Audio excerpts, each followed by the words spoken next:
Alright, I got something tricky dicky for you today. I've been trying to get this jewel to work.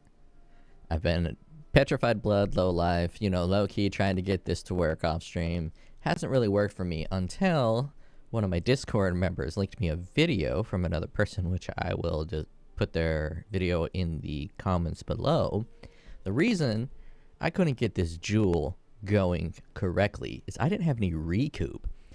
So whenever my life would hit the bottom, I would just die. And apparently when you get a little bit of recoup, you no longer die. That was the trick I was missing. And I'm so glad that I found it, because this will probably get nerfed. But everyone probably knows about this combo here, where you go on Petrified Blood and you use this jewel, and you basically become immortal to anything except really large one-shots. Most people probably know about that. But they might not know about this gain adrenaline when stunned for 2 seconds per 100 millisecond of stun duration. That is the melee equivalent of 25% more spell damage if you've been stunned while casting. Spellcasters get all the fun, right? That's definitely a true statement, but I got a little bit of action for you melee folk. Now, on the Ascendant, I'm able to 5 point up to here, so my stun threshold is made up by my energy shield, and then combo that with this jewel, and it makes me pretty thick. And on top of that, I just want to show off that, my mace is pretty cool. This is useless. I was a bit sad, but it moves down into here. Accuracy is great for this mace, and then also +2 to minimum frenzy and +2 to minimum power. That is extremely good for a little macey mace that I got here. And let's just do a quick little demo. I should have set up a map ahead of time, but whatever. We'll do a stupid sales, because I hate this map. We got to make sure we hit it with the big boy. Once I find my currency tab. Boom, boom. Now, you don't have permanent uptime. That's, you don't have permanent adrenaline. You'll see my adrenaline pop up. I'll try to show it. I got a lot of icons up there. Wish we could reduce the icons and right click it and it'll go away, but you can't. See that it's popped up for 1 second when I get hit? Right there, adrenaline. So as you're going through, you're getting adrenaline pretty often. Basically, anytime you get hit, you get adrenaline. And I have a little bit of stun reduction from that passive and I think 1 piece of gear, maybe 2 pieces of gear. So whenever I get hit, it's kind of a stutter. Now there's another jewel that reduces your stun duration by 1,000, and you barely notice that you're being stunned. But when you use that jewel, you don't get any adrenaline because you're not being stunned long enough or hard enough. So it's a trade-off between how long you want to be stunned, how hard you want to be stunned. So you can see my life goes to the bottom here. And eventually, if you take enough damage, you'll die. A big part of that is that my jewel is only 51%. I bought that jewel right at the start of the league. It was it might have been 5C. I can't remember how expensive it was. Once I saw that they started to hit the market, I knew I wanted to do something, because I am a huge fan of the best defensive mechanic in the game, which is Corrupting Blood. Anyone who thinks that Corrupting Blood isn't a good defensive mechanic just doesn't understand the game very well. I'm not throwing shade at anyone in my Discord at all, but if you don't think Corrupting Blood is one of the more strong defensive mechanics within this game, you just don't have the mental powers to fully understand how Corrupting Blood works. And that's not just an insult. It's an insult and a put down. As you can see, when I died there, it was because my life total is super low. And I got hit with something hard enough to do enough damage to kill me. Now, if I were to tank up my life total a little bit, that probably wouldn't happen. At least not very often. Or if I was a tankier class. But right now, I'm not going tanky at all. I'm just running just kind of like your kind of non-hardcore damage-based Scion right now. With the adrenaline up, I might be at 1,000,000 damage. It's kind of difficult to determine how much damage I have. I could put it on the POE, I guess. Oh, these guys will be great to test this out on and get a couple one-shots on me.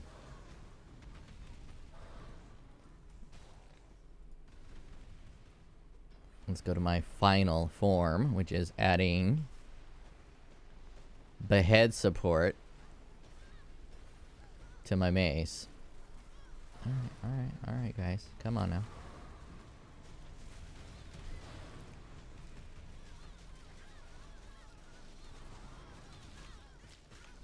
See, it's pretty defensive.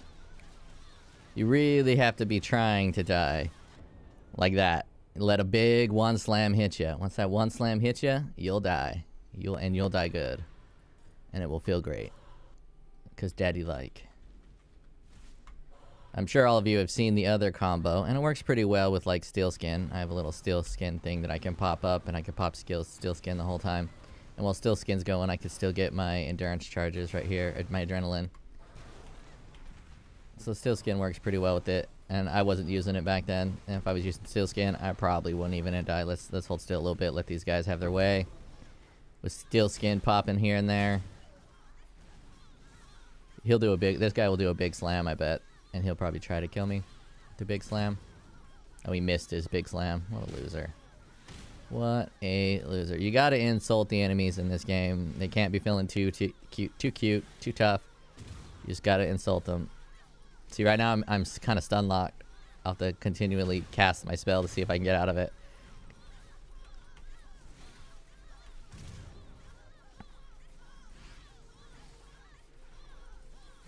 I don't think I can get out of this stun lock particularly without casting some potions to knock them back a little bit.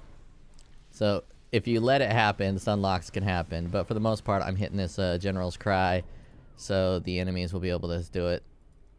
See, as another example. I'm dying on purpose to show you guys the downside, or the fact that it's not invincible. I'm pretty sure this will get nerfed. Not positive. I'm pretty sure it'll get nerfed just because of how powerful it is in terms of its regenerative properties. And if you can avoid one-shots, which most attacks in this game are big slams that you could see coming. So you should be able to avoid most attacks in this game. But if for any reason any of them slip through because your build, hits the ground with 5 different characters that are using Sunder and reduces visual clarity to 0, you're still going to die. Now, of course, if you play a thicker build, probably like a Juggernaut, you won't die. You can survive those one hits, but this build cannot survive those one hits. My chaos resistance is also pretty low, so that's probably going to go through quite well. I'll do a demo, a little talk about my build at the very end, so people that aren't interested with the interaction can bounce out if they haven't already.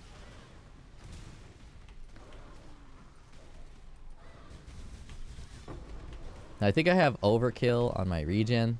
I wanted to go a little bit overkill on the regen, because how I typically build my characters is I first focus on damage, because I'm softcore. Then once I get around 92, then I have to switch focus to defenses in order to continue leveling, because if you only focus on damage, you can level up just fine until you hit around like low 90s. Low 90s is when the experience required to level up gets so high that you'll eventually die before you level up. You'll just keep dying before you level up, especially because you have to do a varying amount of content. You'll do some more difficult stuff, which will end up killing you. Fight some guardian bosses where you might accidentally die.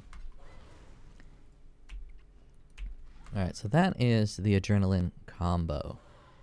The adrenaline is pretty nice because it adds a nice little damage bonus going on here.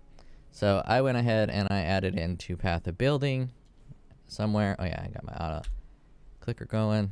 Here we go, Path of Building. I just added into Crush, so I'm at 1,000,000 DPS.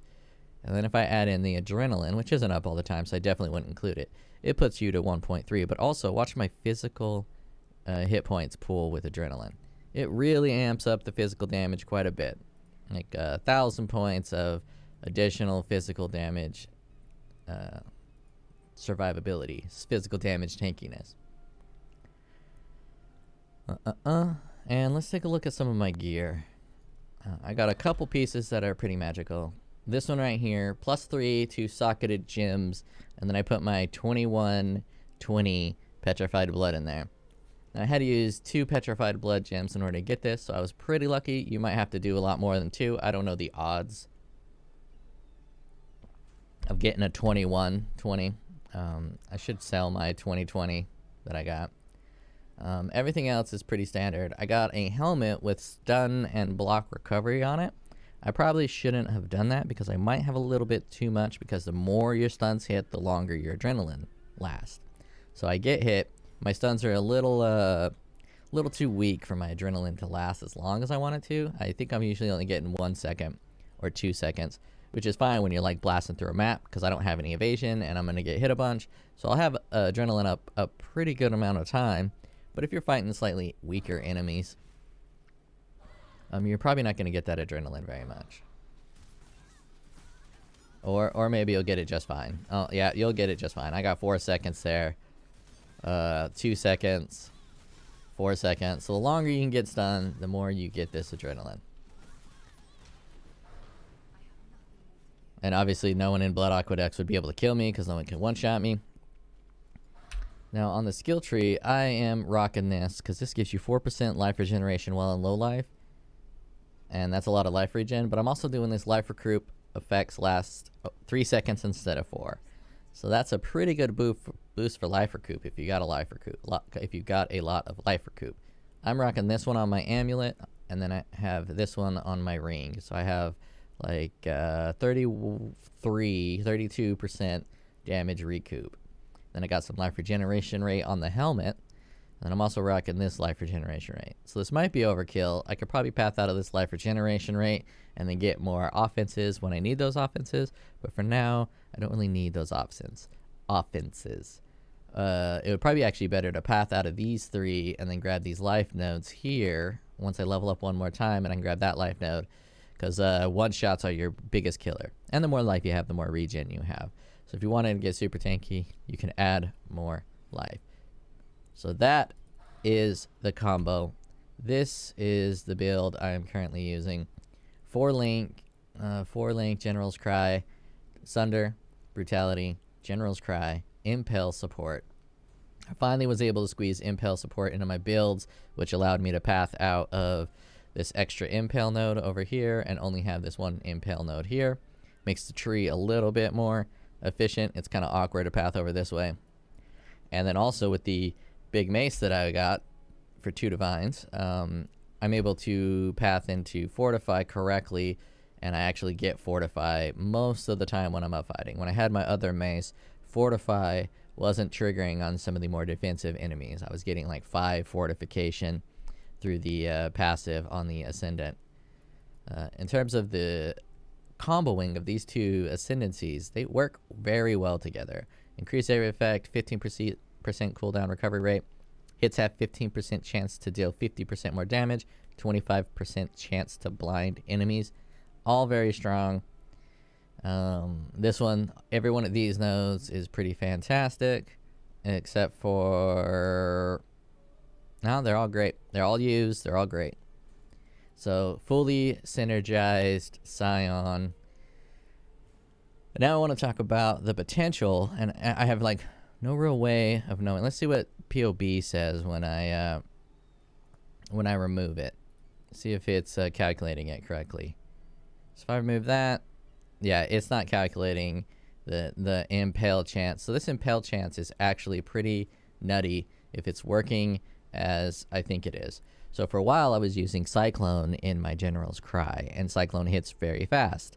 And this has a 10% chance on hitting an enemy for all impales on that enemy to last an additional hit. So once my Sunders become 6-linked, they're going to be hitting very hard. There it is.